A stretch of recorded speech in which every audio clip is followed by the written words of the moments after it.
Okay, and just gonna go ahead and get started with the spoilers for Captain Marvel.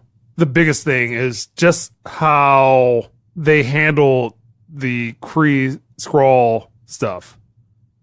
Mike, how do you feel about that? As far as introducing the Skrulls?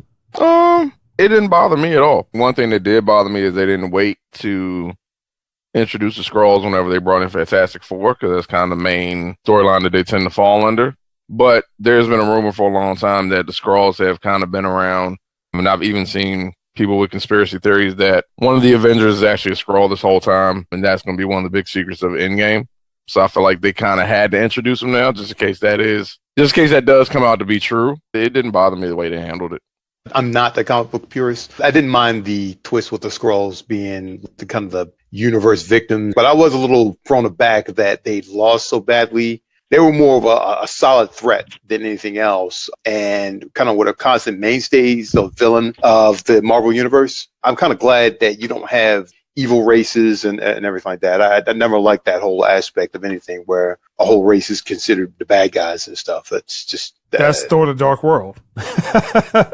True. I mean, it might be why it was kind of with Thor: The Dark World. I mean, I did like it, but still, I was a little thrown with that. But I think that Ben Mendelsohn made the Skrulls so likable. Not so much the little thing with the two little girls kind of bonding and everything like that. It was more or less he gave them a lot of personality. They're not too bad. What was the name of that main Skrull? Talos? Yes. I think he did a great job as far as making them feel human.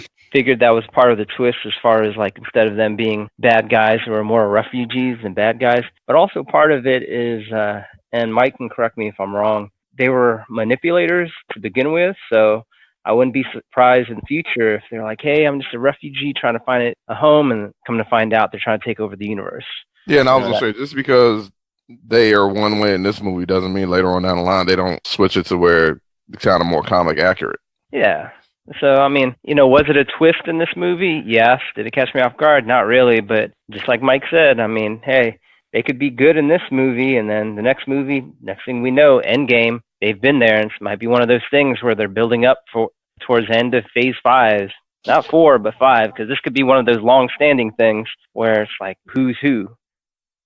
And then all of a sudden, now you're dealing with X-Men, and then Fantastic Four, and then more people get involved. That would be a way to plant that seed, so...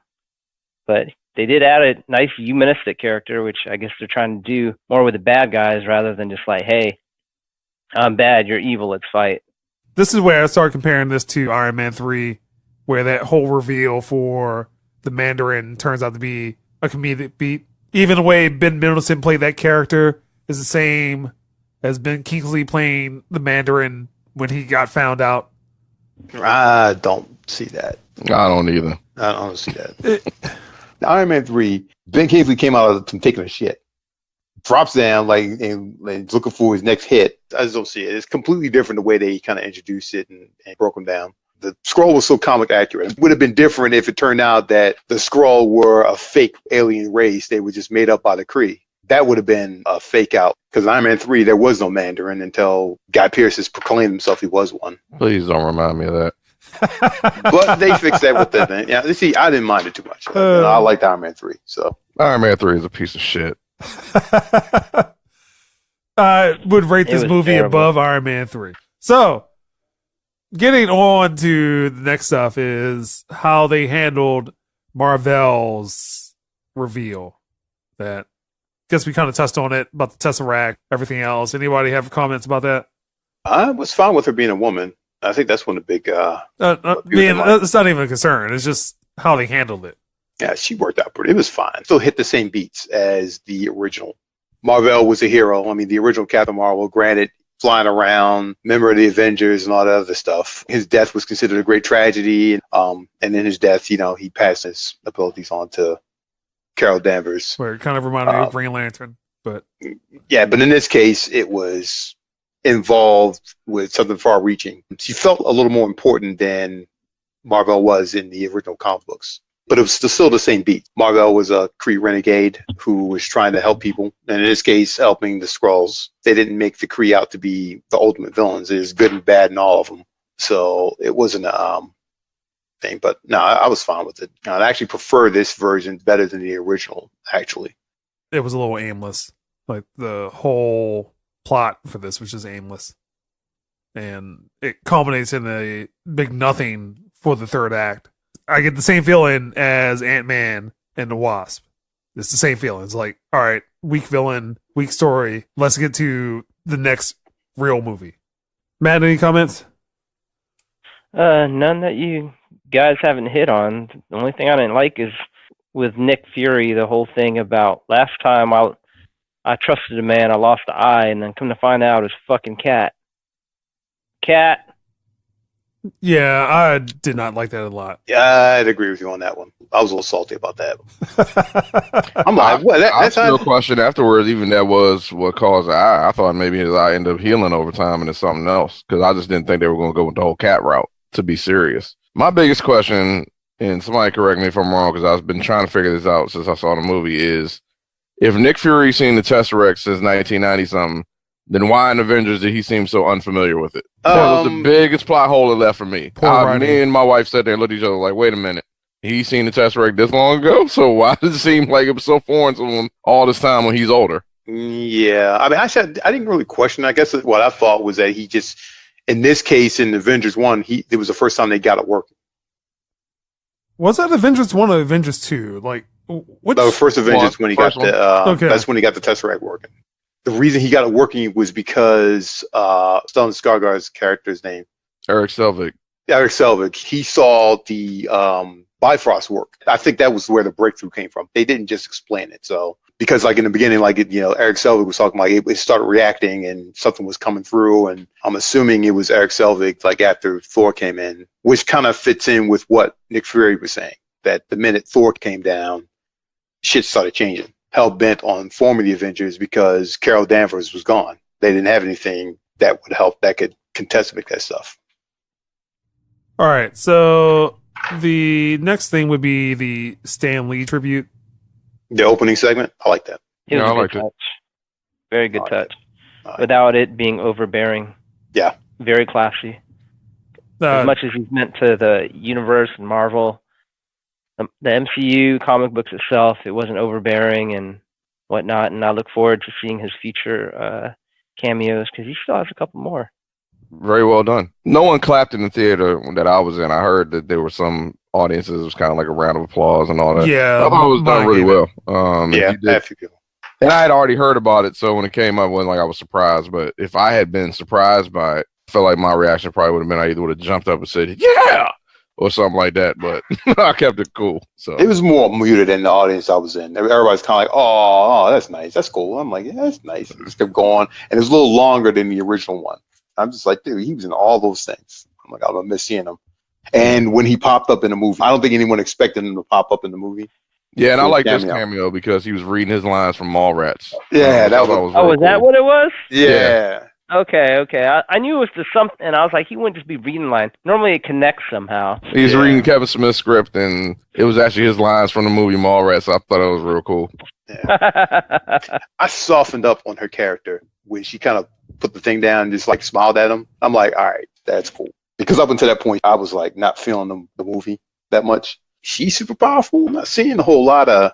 Ms. Marvel would have ripped that whole train open and shook everybody out and just body slammed that damn Skrull. I'm like, she's getting punched in the face. And well, she was still trying to figure out her powers. Mind you, she was running everywhere, and then later on, she was flying everywhere. It was like a flip of the switch.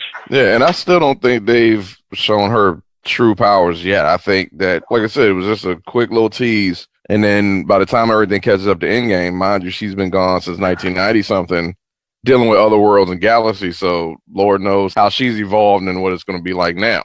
I'll give her the benefit of the doubt. I mean, I'm looking forward to seeing what she does in Endgame, because if it's anything like what Doctor Strange is pulling off, I'm all for that. Because Doctor Strange in Avengers versus Doctor Strange from his movie, two totally different people. Yeah. Like, I don't even know what that first dude was doing. Like, absolutely.